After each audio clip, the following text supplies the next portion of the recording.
今天，我们讲述一个关于镜子的灵异事件。徐涛不知道从何时开始，他对照镜子产生了浓厚的兴趣。他依稀记得，过去他并不喜欢看自己的倒影，甚至有些痛恨。但是，是什么改变了他的想法？他却一直想不起来。不久前，徐涛经历了一次生死抉择的灾难。他从自家6楼阳台上摔了下去，摔得非常重，血溅得到处都是。当时他以为自己已经死了，没有任何挣扎，只是闭上了眼睛。但是，奇迹出现了，医生抢救了他，他还活着。当他醒来时，头痛欲裂，头上缠着厚厚的绷带，绷带上沾满了鲜红的血迹，周围弥漫着消毒水的味道。阳光的刺眼和耳边的轰鸣声让他感到晕眩，就像一根细小的琴弦被人突然拨动，发出刺耳的声音。他艰难地挣扎着清醒过来，但是他却想不起一些重要的事情。他究竟忘记了什么？他自己也记不清楚了。医生告诉他需要安心静养，不要去想其他多余的事情。于是他不愿去想，因为每当他觉得有些记忆碎片即将拼凑起来时，头痛就会像被撕裂一样难以忍受。尽管如此，他却上瘾了，反复享受着脑中的那种疼痛。这就是为什么他突然喜欢照镜子的原因。只有看着镜子里的自己，他才能隐约感觉到一些微弱的记忆。医生说，这可能有助于他的恢复。于是他经常拿着镜子发呆，有时甚至会顺路到医院的水池旁，探头往水中看自己的倒影。他就这样依靠照镜子，逐渐恢复了一些记忆。他想起，他有一个十分可爱的女儿，今年应该已经18岁了。他和女儿关系亲密，像情侣一般亲密无间，令人羡慕。他还有一个容貌出众的妻子，家庭和睦。妻子也很喜欢照镜子，毕竟暧昧是女人的天性。徐涛自己从来不喜欢照镜子，只是因为他不习惯看到自己的另一面。徐涛与女儿之间的亲密关系曾经引起了邻居家的流言蜚语，但他并没有在意。他的妻子非常擅长打扮，每天花费1个小时化着美美的妆容，和女儿一起走到街头，反而像一对姐妹。然而，岁月无情，妻子的脸上开始出现了无法掩盖的皱纹，这似乎加剧了妻子化妆的时间，越来越长了。他记得有一次，他们决定去海南旅行，9点半的飞机。他们早早起床，6点就开始收拾东西，但在等待妻子出门时，却发现她正在房间里仔细化妆。房门紧闭，她的妆容永远都是那么美丽。他和女儿也曾在背后调侃过她。他们在房门前等了又等，催了又催，直到9点半的飞机已经飞过他们的头顶，妻子还没有出来，女儿甚至在门外大声咒骂她妈妈。但徐涛认为那只是女儿赌气说的话。然而，那天妻子整个一天都待在房间里没有出来。他再次见到妻子时，她依然美丽，但他发现她的头发中多了一些银白色。他终于明白了妻子当天不出门的原因。日子一天天过去，家庭关系依然融洽，妻子却对网购情有独钟。最初，他每星期只买1、2件东西，但后来就失控了。每天都会有快递员在楼下喊着他的名字，各种各样的纸箱里装满了他的期待，也装满了女儿对母亲的怨恨。妻子购买了各种名贵的化妆品，甚至有许多他从未听说过的品牌。他对妻子的对化妆的热爱感到十分佩服。徐涛是个好丈夫，他任由妻子放纵自己。最初，妻子的开销都是用自己的工资支付的，但后来他发现柜子里的钱总是神秘的不见了，这让他开始有些担心。他发现妻子在化妆品上的开销竟然达到了5位数。虽然他和妻子都是双职工，但这笔钱对他们来说真的太大了。他试图说服妻子，但每次他都只是自顾自地对着镜子，仔细地化着妆，完全没有听到他的话。女儿和妻子之间的矛盾也变得越来越深。女儿总喜欢在餐桌上对妻子冷嘲热讽，但妻子的个性很温柔，从不还嘴。吃完饭后，她又回到房间补妆了。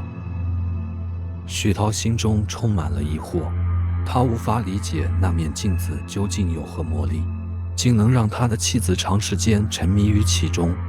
那次，他走进房间，试图劝说妻子离开镜子，但妻子却如同中了魔咒一般，把脸贴在镜子上，寻找自己美中不足的地方。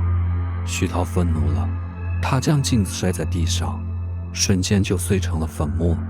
妻子愣住了，沉默不语。第二天，徐涛惊讶地发现妻子网购了一箱子镜子，将整个房间都填满了。从此，他再也没有进入过那个房间。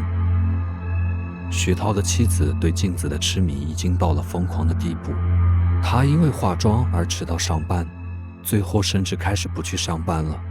这种情况还不止于此，女儿厌恶自己的母亲，家里的气氛变得十分不和谐，餐桌上只有动筷子的声音和徐涛的叹气声。徐涛非常担心妻子日益苍白的脸色，她的脸已经不如从前那样美丽了，但她仍然在用厚厚的粉底掩盖。她的眉毛曾经很细，眼睛很大，嘴唇很红，这些都是徐涛记忆中的女神。女儿甚至建议他们离婚。徐涛看着妻子仍然像往常一样在收拾碗筷，他无法忍心，毕竟他只是为了美丽而有些过度，这在某种程度上也是正常的吧。妻子向他借钱，因为他已经没有经济来源来购买昂贵的化妆品了。徐涛将自己的工资卡交给了妻子，女儿生气地离家出走，他整整1天都没有消息。突然，徐涛的思维就在这里中断了。他坐在病床上，试图回忆接下来发生了什么，但是无法想起。他照了照镜子，发现镜中的自己脸色苍白，一丝血色都没有。他惊愕地发现，镜子里并不是他自己的影像，而是他妻子的脸。他缓了缓神，镜子里才又变回了自己的模样。医生推门进来，看到的还是那个拿着镜子的男人。他微笑着问徐涛：“你为什么如此喜欢照镜子呢？看起来像个女人。”徐涛看了医生一眼，又转回镜子前，问道：“医生，你认为我是个美男子吗？”医生愣住了，静静地看着眼前这个男人，他的手不自觉地去摆弄自己的脸，像个仔细查看自己妆容的女子。徐涛自己也才发现，自己竟然像极了自己的妻子。徐涛的妻子早已离世，女儿也失踪了。他感觉家已经不再是家，开始四处流连于花天酒地，醉生梦死。他的妻子曾流泪，觉得自己不够美丽，才留不住自己的丈夫。工资卡被刷光了，妻子开始变卖家里的东西，女儿房间里的东西也被卖了出去，换来的钱都用在买化妆品和昂贵的美容上。徐涛感到这个家即将崩溃。有一天，他看着妻子在阳台浇花，依旧是那么美，只是妻子的脸已经被夸张到让人觉得可以用手扒下来的粉覆盖。他悄悄地走近妻子，从背后抱住她。虽然他曾想把妻子从阳台推下，但他犹豫了，因为他知道即使妻子死了，家也不会发生变化，女儿也不会回来。妻子快乐地问：“你认为这双鞋子哪个颜色更好看呢？”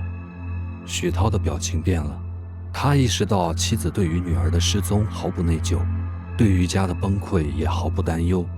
他冷笑着，狠狠地将妻子推下了楼。他记得那个时候，妻子毫无防备，重重地摔在冰冷的水泥地上。远远看去，妻子的脸惨白，不像是一个人，更像是一个木偶。这个家就这样散了。他笑着，自己的脚也跨过了阳台。又一声巨响，现在他躺在病床上，虽然还活着，但妻子已经离世，女儿还是失踪。